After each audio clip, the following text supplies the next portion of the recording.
Paz e bem, café com o pão da vida.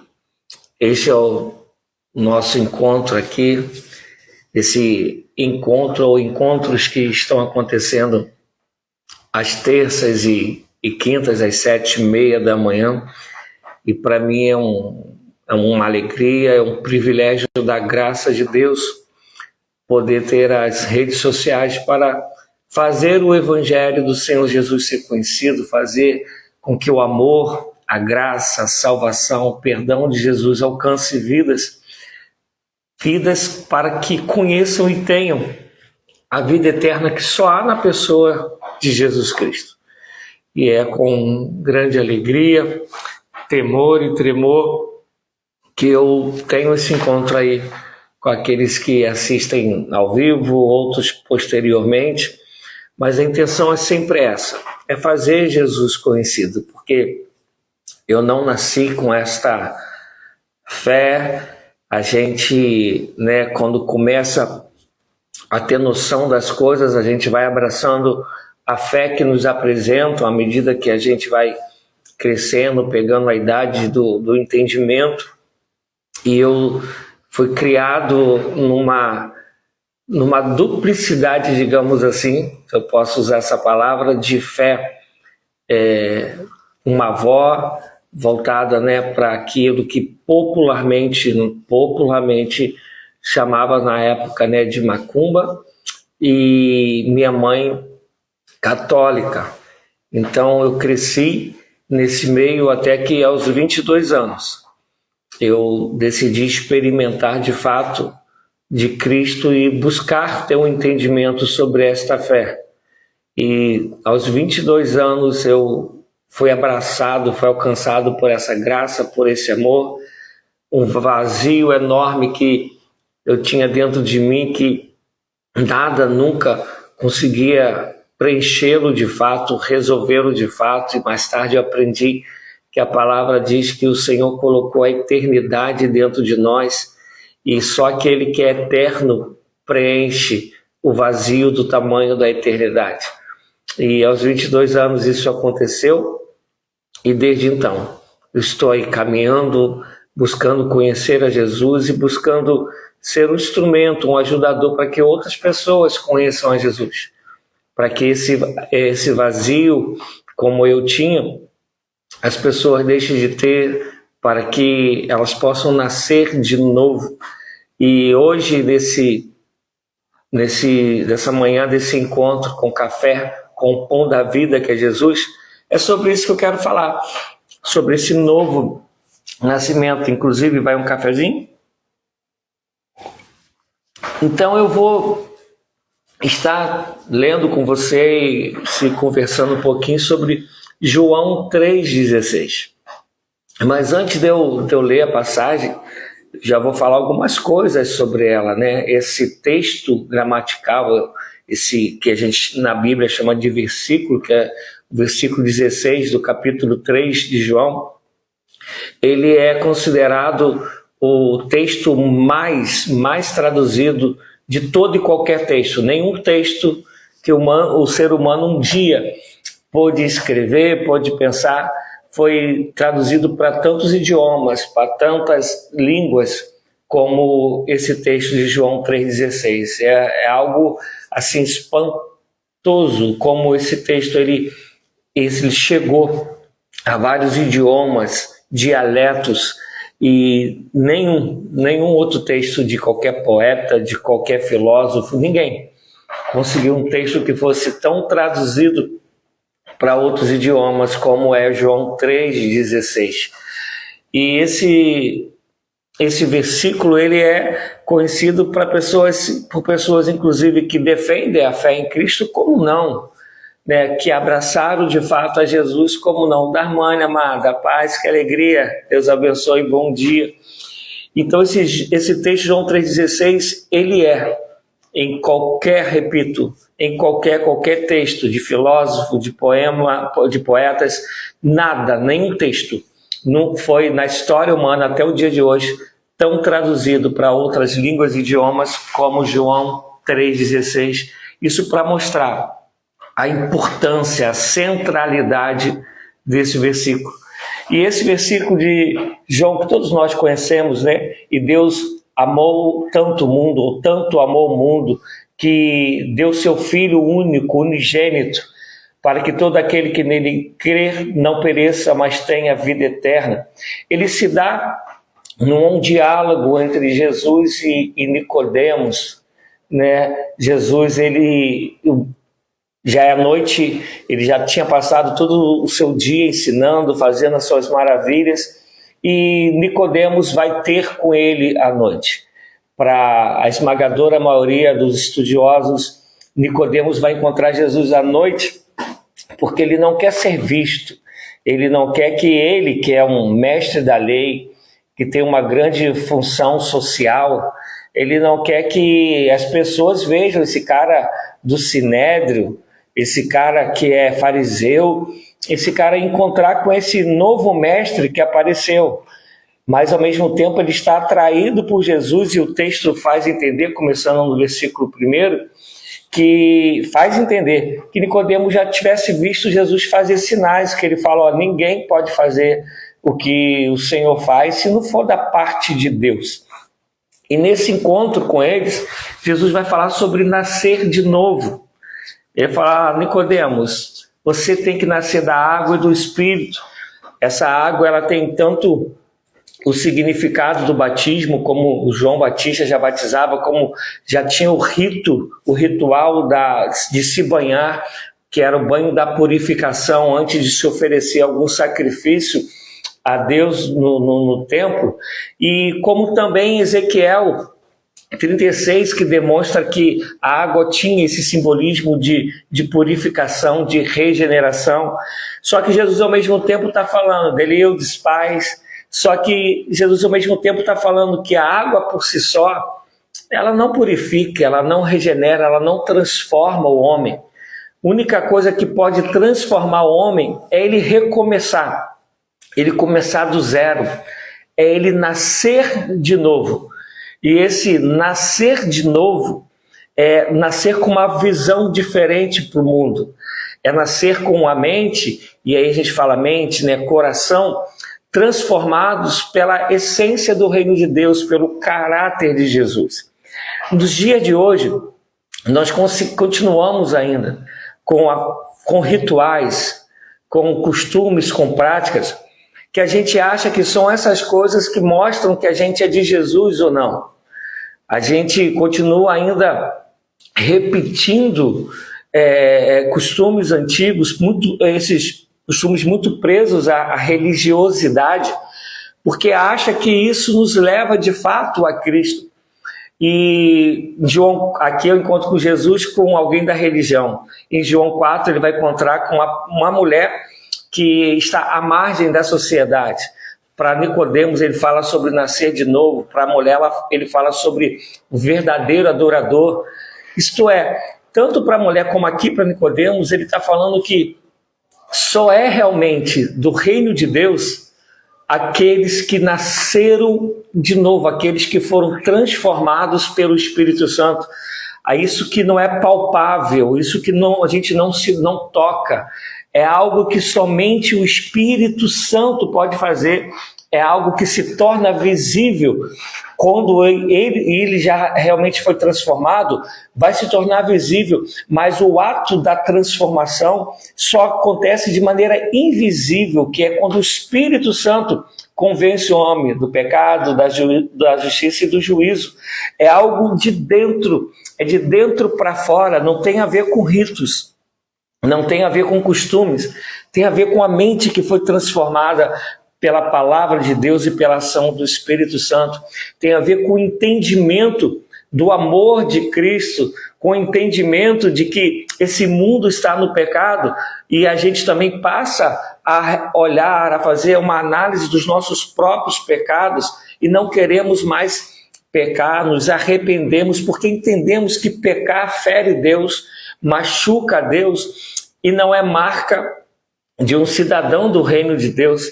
Então ele está falando para Nicodemos, só se nascer de novo, é um recomeço, é zerar, para de pensar com os conceitos desse mundo caído.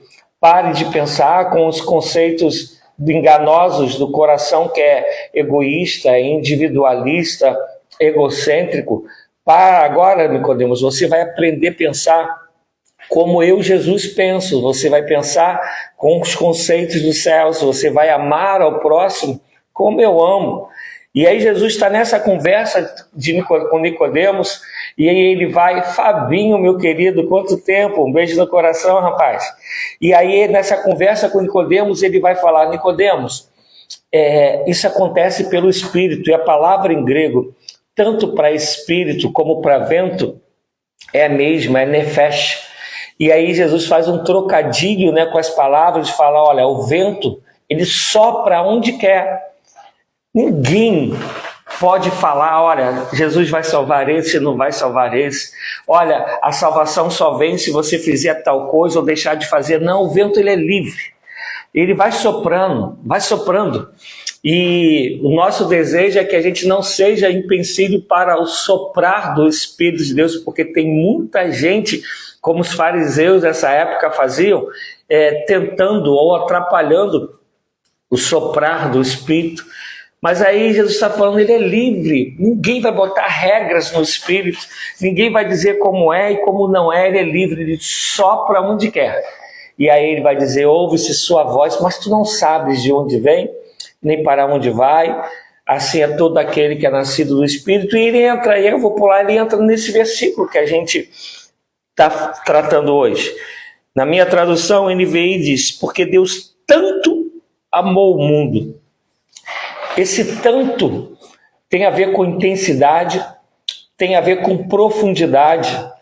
E na nossa língua portuguesa não tem nenhuma palavra que possa traduzir com fidelidade o que a palavra grega diz. E aí está escrito: e Deus amou de tal maneira, ou tanto, isto é, não tem como medir esse amor. Tu não tens ideia, e para alguns que vão ver esse vídeo, do amor de Deus por nós. É que a gente confundiu amor com não passar mais dificuldade, com não mais ter lutas. A gente confundiu que, olha só, se Deus me ama, eu não vou ter mais sufoco, eu não vou ter mais perdas, eu não vou ter mais tristeza. Mas o interessante é que, se a gente lê a Bíblia como um todo, a gente vai ver que Deus, ele corrige ao seu filho, a quem ele ama. E isso ainda faz a comparação de que é como nós que somos pais, que por amarmos os nossos filhos, corrigimos os nossos filhos. Hoje eu não vou entrar nesse mérito, porque senão o tempo se alonga, mas é comprovado porque o fato de que pais que protegem muitos filhos de dores, de frustrações, eles não estão preparando os filhos para a vida jovem, para a vida adulta, e aí a gente está criando seres humanos frágeis, que adoecem à toa, que não suportam rejeição, que não suportam o não, e estamos criando uma geração, uma sociedade fragilizada, sem pulso, sem iniciativas, que não consegue realmente lidar com a adversidade. Jesus, ele fala que ele corrige a quem ele ama, porque é através da correção que somos moldados, que vamos tendo a mente de Cristo, o caráter de Cristo, que vamos sendo fortalecidos no poder de Deus. E parece que já está gravado, né? Toda a reflexão eu acabo falando da música, que até Delildes, numa reflexão passada, me ajudou a lembrar, uma música antiga que fala: cada vez que a minha fé é provada, tu me dás a chance de crescer um pouco mais. E aí, esse amor de Deus por nós, ele não vai nos livrar da dificuldade, mas vai fazer Deus presente conosco no meio das adversidades, no meio das aflições, no meio das lutas. Ele disse: estarei convosco todos os dias até a consumação dos séculos. Mas é um amor que a gente não consegue medir, é um amor que não espera nada em troca. E eu lembro sempre nessas horas do exemplo do Rodrigo Silva, pastor, doutor, arqueólogo, filósofo, que ele fala que às vezes quando a gente vai falar de Jesus para as pessoas dizem assim: mas que Deus é esse que ele quer nos escravizar, ele é egoísta, ele acha que a gente só pode ter vida eterna se for nele. E aí Rodrigo Silva ele diz, não, você está equivocado. O que Deus está falando para a gente é como se a água falasse para o peixe. Se a água virasse para o peixe e falasse, olha, peixe, venha para mim que você vai viver. Fora de mim, peixe. Pastor Valmir, meu amigo Guel, um abraço. Fora de mim, peixe, a água falando para o peixe. Fora de mim, você vai morrer. Você só pode viver se for em mim. A água está falando para o peixe fala, não. Isso é egocentrismo seu, é egoísmo teu, você se acha bambambam, eu não vou viver em você, eu não quero viver em você. E aí o peixe vai, obviamente, morre. Então o que Jesus está falando é que, de fato, só há vida se for nele. Só existe salvação se for nele. Então esse amor de Deus por nós, ele é tão grande que ele deu. Talvez eu não consiga acabar o versículo todo hoje, mas olha só, fala assim, e ele deu, dar. Eu quero falar um pouco sobre essa parte de dar. Ele deu seu único filho, no original é monerges, mono, que é único, monerges de DNA, de gene, só tem um como ele, ninguém é como Cristo. Então, Deus deu o seu único, esse que não tem igual, é inigualável, não tem como você comparar com ninguém, ele é incomparável, ele é o próprio Deus, ele é Deus encarnado. Então, ele deu seu único filho, coexistente com Deus, ele deu seu único, ele deu.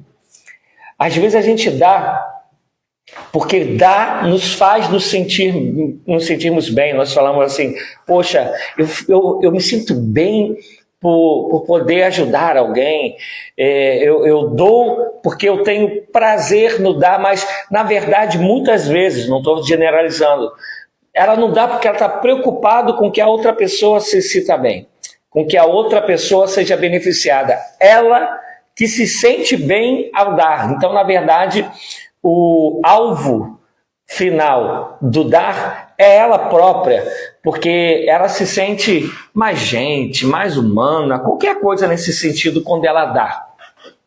Há outros que dão porque está sobrando, já ficou velho, não tem mais utilidade, não tem mais o que fazer com isso e vai e dá para alguém.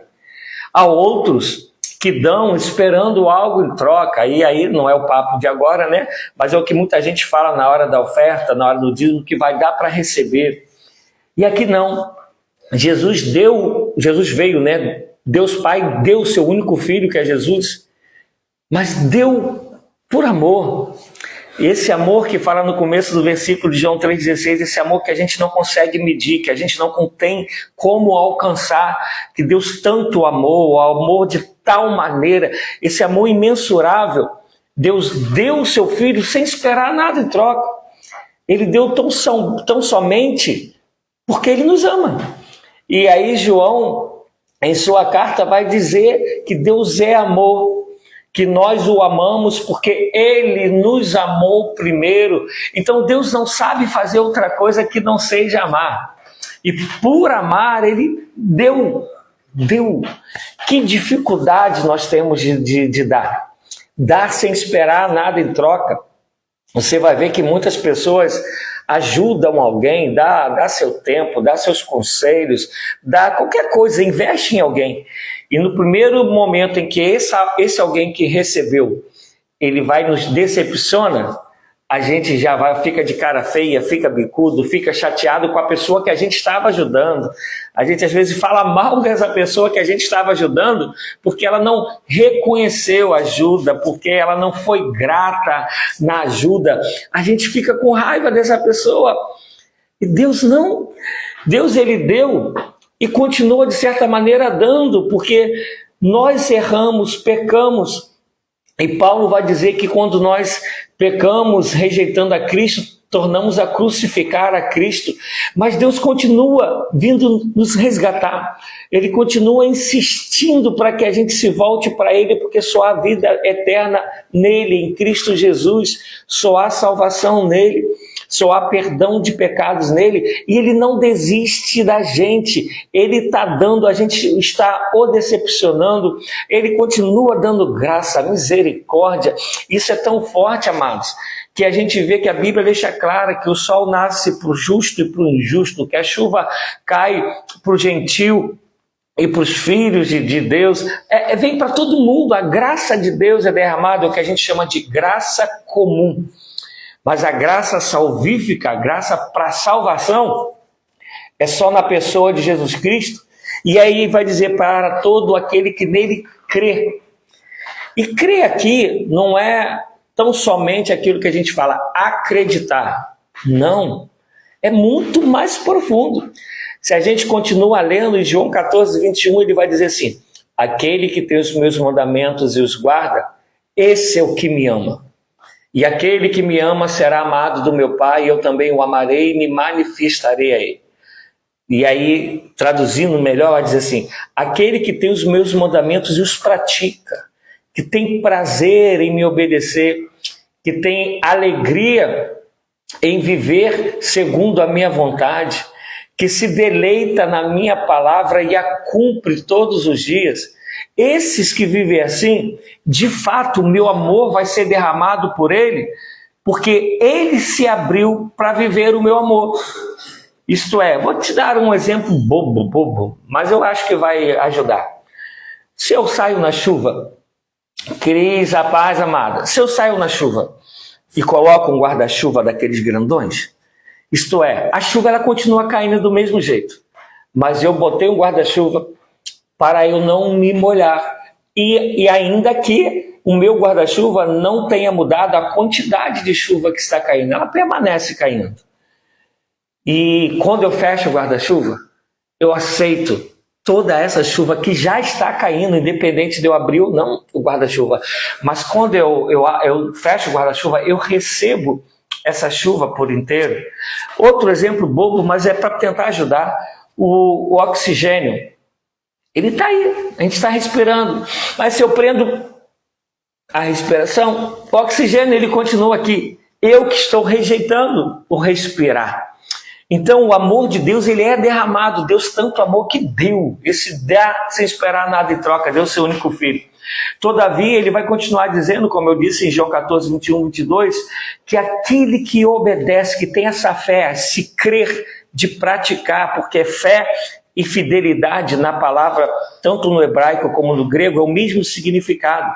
Então quem tem fé é fiel a Cristo. E para ser fiel, eu vou viver segundo Ele espera que eu viva. Então Ele está dizendo, e Deus tanto amou o mundo, que deu o seu Filho unigênito, esse único Filho, esse Filho tal como Deus, esse Filho que não tem ninguém como Ele, para todo aquele que nele crê, que viva segundo os mandamentos dEle, não pereça, mas tenha a vida eterna.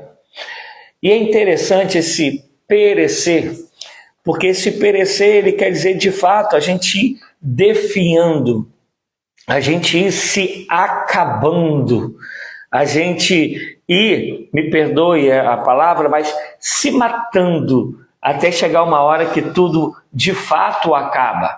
Então, o que ele está dizendo? Olha, se tu estás em Cristo, tu tens vida e vida eterna, vida e vida e abundância. Você foi liberto, você foi salvo disso que você já caminha para ir, que é perecer. Porque quando a gente fala perecer, normalmente tem a ideia, como eu falei no começo da reflexão, dos sofrimentos dessa vida. Gente, Jesus deixou claro, no mundo tereis aflições. Ele deixou claro que se nós somos luz, não há comunhão entre luz e trevas. Ele deixou claro que se vivermos de fato nele, seremos perseguidos por muitos, seremos até odiados por muitos. Haja vista as perseguições da igreja, como hoje está acontecendo em tantos outros países. Mas esse perecer aqui tem a ver também com o que a gente passa nessa vida, porque viver sem Cristo é perecer. Já que eu falei no começo, eu sempre entendo que eu fui um bom garoto, um garoto estudioso, nunca briguei na minha vida, trabalho desde muito novo, mas eu tinha um buraco, um vazio dentro de mim que nada nunca preencheu. Eu só fui entender o que é paz de fato quando com 22 anos eu entreguei realmente a minha vida a Jesus, ainda que antes eu soubesse sobre Jesus, porque minha mãe me levava à igreja católica às vezes, mas eu só fui entender isso quando quando o Espírito Santo entrou no meu ser, e há 32 anos está assim, que eu sinto essa paz que excede todo entendimento. Então eu deixei de perecer, mas mais do que isso, ele vai dizer que haverá o perecimento eterno, final. Então, os que não estão em Cristo já caminham perecendo aqui para perecer eternamente. Os que aceitam Jesus Cristo não vão perecer no sentido de definhar, mas vão perecer no sentido de passar luta, de passar dificuldade. Só que a Bíblia fala o contrário, e Paulo fala muito sobre isso, que as lutas, elas nos fortalecem se a gente vivê-las em Cristo Jesus. Que as lutas aumentam a nossa fé, que as lutas elas nos aproximam mais de Cristo. Obrigado, Cris, igualmente para você e sua família. Se puder, veja tudo aí depois, compartilha, reposte. Então, as lutas em Cristo Jesus, elas nos fortalecem, elas nos tornam mais vivas. E Paulo vai falar aos Coríntios que ainda que esse corpo aqui ele venha se definhar, ele venha se gastar, mas ele fala que o homem interior, dessa pessoa que vive em Cristo, se renova. Há um renovo do homem interior. Isto é, Jesus veio com esse amor imensurável, incomparável, e Jesus está falando isso para um religioso. Lembra lá no começo? Ele está falando isso para Nicodemos. Ele está falando isso para um mestre da lei, o cara que sabia todos os pontos de vista das leis judaicas, da Torá, do Pentateuco. O cara dominava muito isso. Ele sabia, fulano pensa nessa linha, ciclano nessa, e ele com certeza tinha a sua própria conclusão. Mas vem Jesus e fala: varão, amigo, tu tens que nascer do Espírito. Não tem a ver com costumes, com liturgias, não tem a ver com decoração de regras, de leis, de dogma. Tem a ver com uma mente transformada, com um coração transformado do zero pelo Espírito Santo. Para você aprender a amar como Jesus ama, perdoar como Ele perdoa, tratar o próximo como Ele trata, querer glorificá-lo em todas as áreas da tua vida. E aí ele fala isso, né? Olha, se a gente continuar lendo no versículo 17, ele vai falar, porque Jesus não veio para condenar o mundo. Ele veio para salvar o mundo. Salvar a mim, salvar a você, com esse amor que você não vai encontrar em lugar nenhum. E eu tenho 2 minutos, eu quero contar um testemunho rapidinho. Ontem eu fui no aniversário de 6 anos do Dom, um garotinho aqui da igreja, e aí a gente pegou, né, um carro de aplicativo, e não adianta, eu sempre procuro um meio, por mais curta que seja a conversa, de puxar o assunto para poder falar de Jesus. E para resumir a história, o rapaz estava afastado, a família desceu, já foi entrando para o salão, falei, já vou, e fiquei lá conversando com ele. E eu contei para ele sobre uma senhora, Dona Teresa, de 98 anos, que eu levei a Cristo. E eu falava para ela que 98 anos, para nós, era muita coisa. Só que se fosse comparado com a eternidade, era como a gente pegar um pinga-gotas, né? E pingar uma gotinha no oceano. Não é nada, não faz diferença alguma. E eu falava para ela que por máximo de anos que ela vivesse aqui, Deus tinha uma vida eterna para ela, e esses anos daqui não se compararia nada com a vida eterna. E no final da história desse dia, a irmã Teresa aceitou Jesus, entregou a vida a Jesus.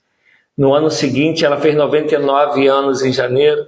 Em julho, ela faleceu, e eu estava lá fazendo o ato fúnebre dela. E eu tenho a convicção que eu vou encontrar a irmã Teresa naquele grande dia, na eternidade. Para isso Jesus veio. Para isso, daqui a pouco a gente está comemorando o Natal, Deus nasceu entre os homens. Deus Filho, obedecendo ao Pai, se fez homem e habitou entre nós, para todo aquele que nele crê não pereça, mas tenha a vida eterna. Que Deus te abençoe. Obrigado pela tua presença. Se tu entendes que essa palavra pode edificar outras vidas, você reposte, compartilhe, curta. E eu quero aqui deixar um anúncio, né? Na terça-feira eu não estarei podendo fazer essa reflexão. Eu vou estar operando na segunda, então na terça eu não sei, e na quinta eu ainda vou ver, né? Porque eu não sei se eu vou ficar internado, se ficando lá vai ter lugar para eu fazer, mas terça eu opero, segunda eu opero e na terça eu não poderei fazer. Mas quem entrou na metade, quem entrou agora, Marisney, veja aí desde o começo, e repito, se acha que pode abençoar outras vidas, que esse é o único objetivo. Compartilha, reposte, curta, que Deus te abençoe, fique na paz. Jesus te ama, até a próxima. Tchau, tchau.